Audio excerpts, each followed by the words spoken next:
Good afternoon, everybody. Welcome to another episode of City Connections, usually hosted by Bob Davey. My name is Jamieson Mackay. I'm filling in for him.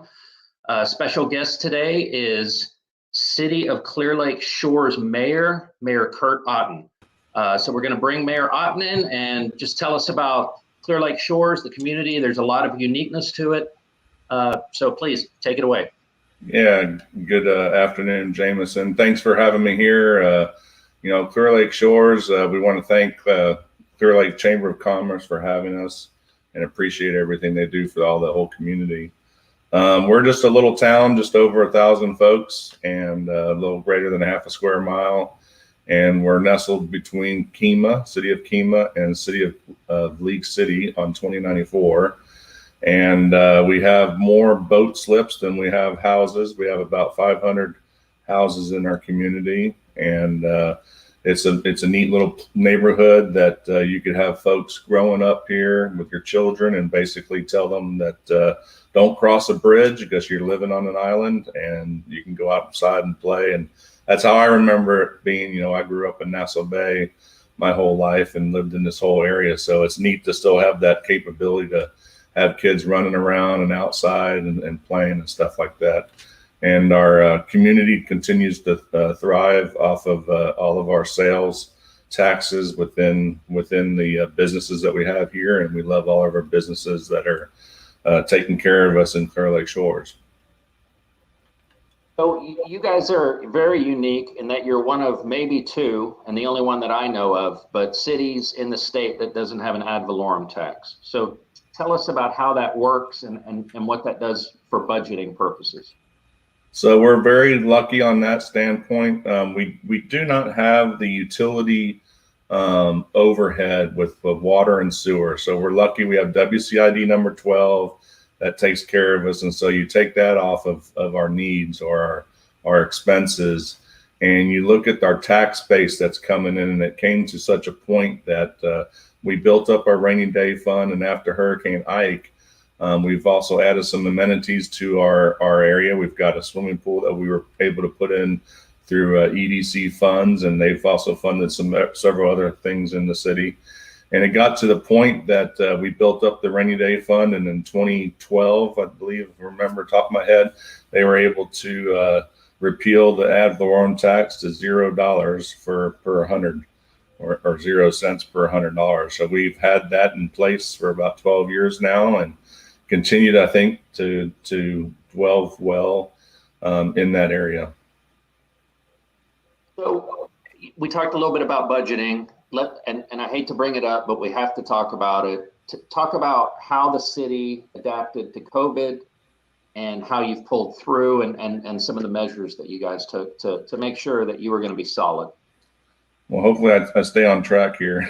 So there's a lot to that. There's a lot of dancing that went along. And the big thing I think to mention is that with the EDC, it had funds, and we got in front of the COVID, and we knew that our businesses needed to survive. I mean, several of them were closed down, losing employees, couldn't serve, people were staying home.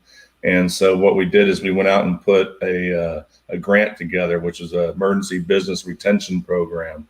And they were able to exercise that in, I think, less than 2 weeks.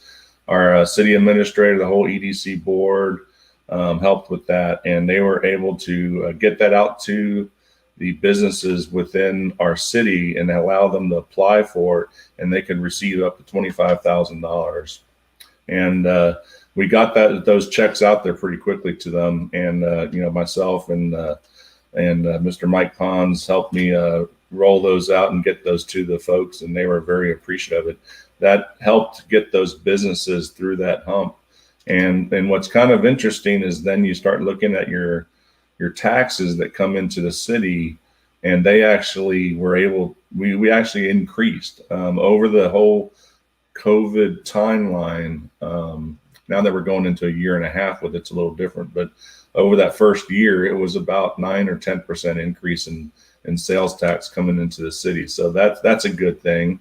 But at the same time, our court system, and it was devastated by, with all the cases being upheld and moved to the right and stuff like that. So our revenue in those areas were also down. So at the end of the day, the city, breaking even, making a good budget. And our city administrator, Brent Spear, who we brought in, I guess, end of 2017 or 2018, he's come in and hit the ground jumping. Our previous mayor, Mike McNamara, he ran the city actually as the administrator too while being mayor. And I think did a good job, and it saved us, a lot of funds over that time. And then bringing Brent in, we all believe in zero-based budgeting. So that basically he went to each department and said, you need to tell us what you need in order to get through each year, including your people. And that allows us to actually have an accurate budget of what you need. Some other places will have a budget and they just say, okay, I want a 5% increase, and that's what they get. And then at the end of the year, they try to spend that money just so that they could say that they used it all up. So we've got a lot of smarts. It feels like our own pocketbook that we're trying to take care of and make sure we stay in the black, and being prudent and fiscally responsible for all of our residents of Clear Lake Shores. I'm sure they appreciate that. I think a lot of us would appreciate that extending beyond Clear Lake Shores. I love the story of volunteerism and how people get involved in volunteering for their communities. If you would, share your story a little bit so that people get a sense of kind of what track, if they're interested in getting involved in city politics, what would be an appropriate track for them? That's an interesting story for myself. I've been around pools for a long time, and having 2 kids, and got them involved with the swim team, League City Barracudas, and having that, just started volunteering with that, and met my lovely wife Teresa through that, and we volunteered together, and I think we put in over 17 years with Barracudas and the Clear Creek Swim League, which has over 21 teams in the whole area. Also did some other work with PTAs and stuff like that, and never really ran in League City, although we lived there, just due to business conflicts and stuff. But once we moved to Clear Lake Shores, that was removed, and started out with just getting on the waterfront review board or waterfront committee, and that was interesting, and liked the city, and several of us ran for council, and luckily I won and got in there, and we all had the same ambition to be fiscally responsible, and transparency was the other big one, that a lot of stuff we felt that just wasn't being out there where the whole public knew about what was going on. And we were able to do that. And like I mentioned before with Mike McNamara, he did a good job, and he was done with being mayor, and no one else ran. And so I decided to run just to go ahead and take care of being mayor. And I'm thankful to be able to be the mayor of Clear Lake Shores, and I look forward to doing it for several years. Tell me what being mayor of a city like Clear Lake Shores is like. I mean, you guys have a lot of events on the island. Very close-knit community. What type of time commitment is that for you? So that could be interesting. The city is ran very well, and we've made some positive impacts to how it's ran, and I'm able to basically run everything, especially with how COVID came about. We've got Zoom meetings and Teams, and that's been a big beneficial. So I don't have to go up to City Hall, and I can do a lot of stuff by email, and I've got a regular job that I have to do too. As far as everything else in the city, we had a few problems that we had to get through. When I took over as mayor, we had some issues with our police force, and we brought in Chief Keel.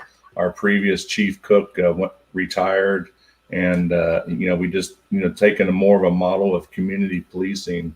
And so all of that, just going through time, has settled a lot. And I knock on wood, and it's not because of any one person. I think it's just the whole cohesiveness of the team and the fabric within the whole community being, woven together, that everybody participates and helps the whole city along. I mean, after Nicholas just came through, the amount of help that folks got out and went up there to Soul Freak and helped them recover from their damage from Nicholas and getting it back up and running. I think Amy was saying that it'd take 2 weeks to get everything going, and she turned it around and was up and running within 2 days. And even the other businesses were the same way. And unfortunately, Skippers is working on theirs. They had a little bit more damage, but they're supposed to be up hopefully next week and running. But just being involved with all the community and letting folks that you're available and transparent and they can call and we can resolve things. This also island's known as the Bugler. I could tell my neighbor next door one thing and it comes back around the whole island, within the next hour or two. So it's everybody knows everybody and knows what's going on. And there's two sides of that. And I think it's mainly leans on the side of goodness because everybody's here to help each other. So you guys have some interesting kind of capital projects going on right now. Please share some of the details about some of those things that are going on, maybe some roads. All right. Yes. So it's a couple things we've got going on. Is one big one for us is, with all the 146 construction, our sales, although up, I think overall, I think they would be down, but we don't have a good artery for folks to, transport from the south to the north. And Kima's bringing into the new Meritage development, and we have Marbella to the south. And so we have two big box stores, which is Home Depot and Target in our city, which is huge for us. And we don't want to see them leave. And so we got to make sure that they sustain business. And so we're able to work with the Galveston County, making sure, Daryl Atfill was a big, huge proponent for helping us out. And we were able to get what we're calling the Daniel Drawer Avenue, which is just basically an extension of Hanson Road, which is, if you're familiar with the area, where the Elks Lodge is and the Discount Tire that goes behind Home Depot. That road is going to extend straight over to like Petco. That's on 518. And so that opens up that whole roadway that Kima already completed their side. And then eventually, working with Kima, they're going to extend that road down past the Meritage all the way to 96. And now folks can get from the south all the way up to the north, into Home Depot, into Target, into all those shopping centers and fast food chains, and not having to hit 146. 146 is slated to complete in another 2 to 3 years. But who wants to really mess with that when you can take a 2-lane road straight up into Clear Lake Shores? And it also opens us up for our businesses in our town center, a town center consisting of the main entrance that comes into the island. So that's huge. We do have a significant amount of land that's in our taxing district or city limits. There's also probably about 30% that's still our ETJ that we would like to get converted into our city limits. And the EDC is putting together a committee to help go and communicate with those folks and hopefully get them to come into our city limits. Other than that, just some top level projects. We've got a new boat ramp going in down at Shell Bottom Park through a grant with the Texas Parks and Wildlife. Our city administrator and building inspector continues to work with them on that. We just got through the engineering phase, and we're actually going out, to start planning on how to build that out. And that's big on our boat ramp. Most people know that our boat ramp is public. We can't turn it private. And when they closed the two boat ramps, and one in Seabrook and one in Kima, that greatly affected and impacted our boat ramp. And so it's been hard on us, to tell you the truth, with folks coming through boats and stuff like that. But at the end of the day, I think we'll get through.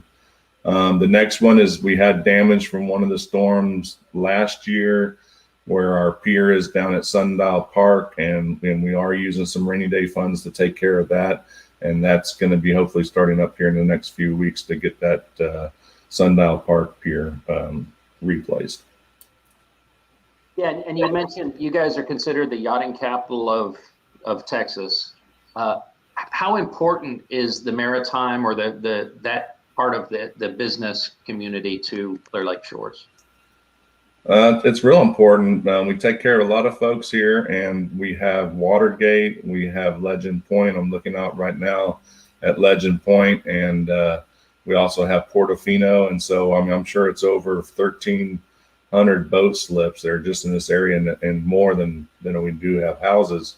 But the big thing is all those folks have to have an area to go eat and go get supplies at and stuff like that. So we want to make sure that we keep all those businesses up and going, and they're able to answer to all those folks that need items here. We have two or three boat suppliers right in the area. We also have a True North Marine, who we have a 380 agreement with, that they were able to come in and build an outstanding new building that they refurbished and put in a lift system, and also have some boat storage places. So that's important.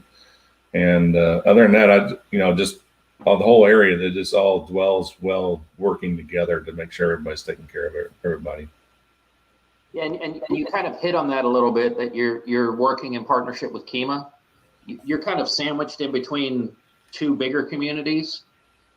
Tell us about how important it is to work for all of the municipalities to be working together on these projects. Yeah, I think over the past years, there might have been not the great relations that we have these days. A lot of that's been encountered by BAHEP and putting their foot forward. I know Pat Halsey personally from the mayor at City League City, and he used to be a swim coach, and I swam, and my sister swam for him. And then we have Mr. Carl Joyner over at Kima, and we all just have the same plan to just do good for the people and make sure that we try to make the cities the best that we can, and having them work against each other would not be proactive. And a good example of that, we had an emergency service for EMS for years, and it was taking them a while to get over the bridge, and they had 5 or 10 minute response times, and we were able to get together and work with Galveston County and get them to provide that service from Bay Cliff and move them up into here into the fire station. And so now we have an EMS department from Galveston County that responds to all of Clear Lake Shores, Kima, and some of our Galveston County area, like Lazy Bend, stuff like that, in this local area, and had an agreement that saved us a lot of money, and it's been beneficial to Clear Lake Shores. Well, it sounds like the city's in good hands. It sounds like you have a really strong leadership team, and you guys are really taking care of your residents, especially their budget. Any parting words that you'd like to share with the audience, Mayor Otten? Parting words. The big thing, starting to maybe a new motto would be is come sit and relax in Clear Lake Shores. I've seen a lot of people coming in town with their Uber cars and just enjoying the whole town center persona. We've got a lot left to add to that and build out. We have parking lots there so folks can park. And I think it's just a very safe environment for folks to come to. Come and enjoy our sunsets, and come be friends with all of us. And everybody wants to come onto the island. And I know this from living back here years ago as a bachelor. And today you could drive, even though I work at NASA, it's a 30-minute drive. I say sometimes it's like driving down to Matagorda and just relaxing. But when you come over that bridge, it's relaxing, and we would want to open our arms up to everybody to be able to enjoy that environment. I do push back a little bit and say, we do have some folks that have been here for years, and they say, why can't it just be like the old Clear Lake Shores? And my big thing is I want it to be like the old Clear Lake Shores, but I want to keep up with the times when it comes to, the advancement of how things are done, meaning how can we make things electronically easier, not having to use paper and stuff like that. But if you notice, if you come into our town, there's a marquee next to our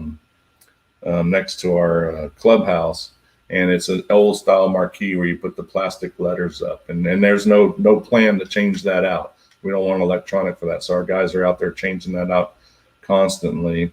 And lastly, I would like to, and I forgot to bring this up, but we were established in 1962, and so we are celebrating our 60th anniversary this year. So we've got a committee put together, and we are going to be celebrating our 60 years of the city, and looking forward to all those activities. Well, thank you again for your time. Again, everyone, Mayor Kurt Otten with the city of Clear Lake Shores, a true gem in our Clear Lake area. Thank you for your time today, and we appreciate it. Thank you, Jamieson. I appreciate Clear Lake Chamber of Commerce putting this together. You all have a great day. Bye-bye.